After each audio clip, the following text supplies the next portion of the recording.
Okay, I don't know how long this one is going to be because I'm very tired, very fatigued. I don't even want to drink right now, even though I have this full decanter here, a Bard burner. I'm very happy to have this. Obviously, I didn't drink very much yesterday because it would have been, abusive.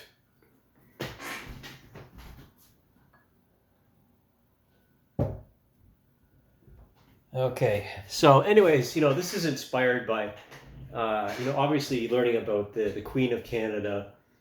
And I'm reading here on Wikipedia, educating myself about the history of the Philippines, and it's very violent, a very violent history, and a lot of influence from India, Taiwan, China, etc. And the Spanish, obviously. So the Philippines, the Filipinos, they know a whole lot about foreign influence. you know. So you speak to any one of them, and boat faring, island nation, very similar in mentality to the British or other island nations. They have just a different mindset about things than us continental people, right? And for particulars, if anybody actually cares, I have a Filipino aunt I never talked to, my cousin, the son of one of my father's brothers who married a Filipino woman in Toronto. We don't talk. He decided to, excise himself from the family and not talk to anyone for whatever reason. Those family squabbles, especially after my grandfather died, and the house in Mount Dennis was sold. Near Our Lady of Victory. It was on Arnold, yeah. And so, anyways, and then I'm learning, just seeing this thing on the CBC having to do with the lacking of the availability of affordable housing. And I'm like, I'm looking at it, and you have to look at it like this. You have to understand that there is, she's talking about radicalized people and then trying to give it a historical context. And I'm looking at it and I'm like, what the fuck are you talking about? You know what you're talking about here? You're trying to summarize, Canadian history, and your history within Canada is questionable, if not short. If you want to talk about history of Canada, you need to go to someone that has family history here for centuries. Okay, you go to a native, or you go to a Laurentian, or you go to someone that has historical context. Okay. So like my father's side of my family goes all the way back to PEI Georgetown for generations. And like, so fuck you for speaking for me, saying that you represent Canada. You're new here, okay? That's just the way it is. That's the dominance hierarchy, okay? If I go to another country, they're gonna call me a gaijin. They're gonna treat me as an outsider, okay? That's the way it is. That's the way it is in other places of the world. This whole idea, this concept of racism, and of inherent biases, or preconceived notions, or oh, don't trust what he says. He's a white boy, right? And fuck you, honestly. And this stuff gets me angry because you're trying to obscure and obfuscate through pseudo intellectualism, through filling in the blanks, and by trying to pull the wool over people's eyes. That's especially what the CBC is under the Liberal government, is a propaganda arm. And as it is, serviced and supported by the government. But you have to think about foreign investment, and and what percentage of people that we're allowing in from other countries as immigrants, okay, or as migrants, or refugees, whatever we want to call them, because if we would not be treated the same if we had to go elsewhere in this world. We would not. We would be discriminated for our white skin and for our teeth. Okay, and I'm reading this now, right? Especially through the history of Filipinos, right? They looked at people with white teeth as disgust and more animalistic, because they would blacken their teeth with charcoal. So traditions and let's say, and then we think it was speaking of the violent nature of Filipino history, ritualized warfare, and how our human nature ignores violence, especially in the modern era, so this contemporary era within North American society. We're fucking dumb, we're soft, all right, and this is how people look at us from other nations. This is how people look at Canada. Like, this is so fucking easy. Look at this fucking stupid Canadian. He doesn't even know what's going on. Me and my cousin, we faked our fucking driver's licenses. And I got my other cousin, he's in the Ministry of Transport. And he just keeps on stamping those fucking things like every day. This is the truth of the matter, right? We have people within our government and within the institutions that come from nations and from cultures where bribery is the normality, okay? And what is weird here is normal somewhere else. And what is normal somewhere else is weird here. And we have to understand that the communication between cultures gets lost because there's different markers of body language, right?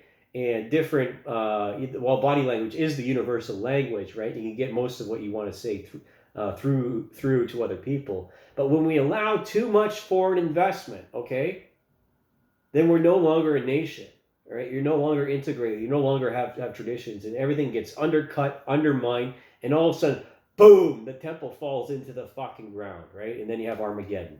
That's legitimate. It's a legitimate judgment, right? It's a legitimate, especially when you have as much knowledge as I do and other people do about. And through examination and through logical deduction, right? Humanity doesn't change. That's the lesson from history, is that we don't change, right? Our behavior doesn't change. It just comes out in different expressions according to geography and resources at the time. Because even the Filipinos, they have a dominance hierarchy. They did. We're talking about the different classes of people. Let's see, it's up here.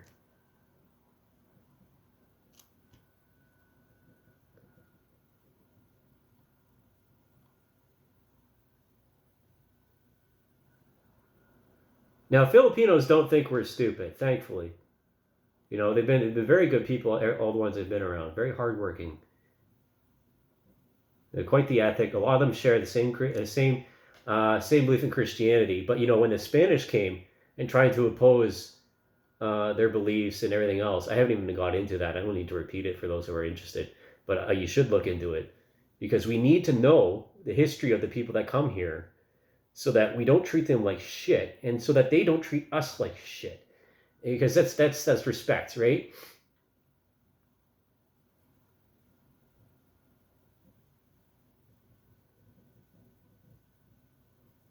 I'm not going to get into it. I still got a lot more reading to do on this.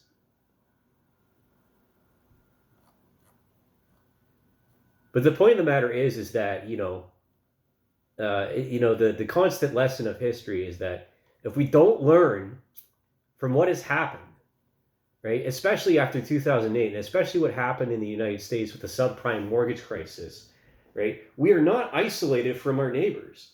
This continuation and continuance of trade and of culture, right, where a lot of Americans don't think that Canada has one, that we're just we're subservient and we're subject to their productions, okay?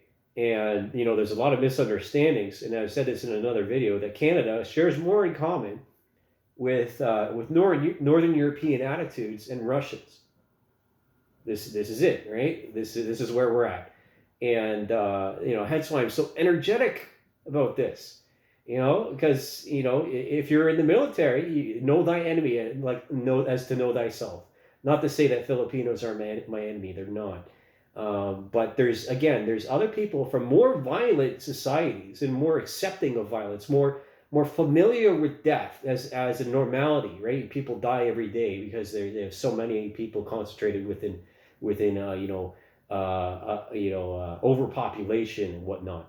and so they use they use what the tools that are available to them, and they take advantage of the system of the socialist system that we set up, right? This safety net, because they don't have it when they are at home. It's either kill or be killed kind of mentality, or well, if you can't survive, that's your problem, man. Right? You weren't strong enough.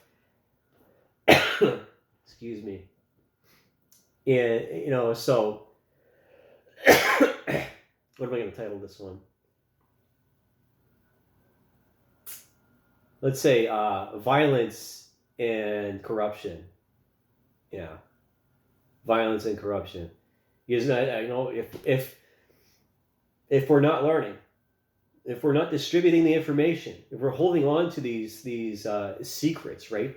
Again, I don't necessarily want my work, to go to stupid people, because stupid people won't appreciate it, and they'll misuse it for their own means. They'll manipulate it, and use it to manipulate other people, because they'll fill in blanks which are not to be filled in, and they'll use their their seductive nature of promises. So again, examining this Queen of Canada and the world, just tangentially related to the fact that she's Filipino. But we all have the capacity for violence. There's just different forms of it. There's different forms of propaganda. Is weaponized artwork, right? So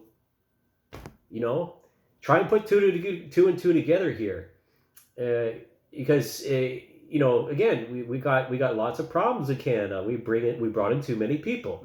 This was done potentially, and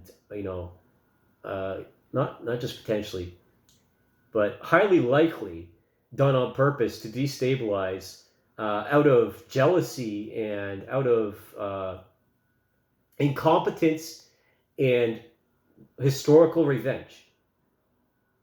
This is the fact of the matter. These are my judgments as as an academic without any credentials. Okay, right? I have college and I have some university education, but I've been sitting in front of this computer for so long. Take it as you will, and we'll see you for the next one.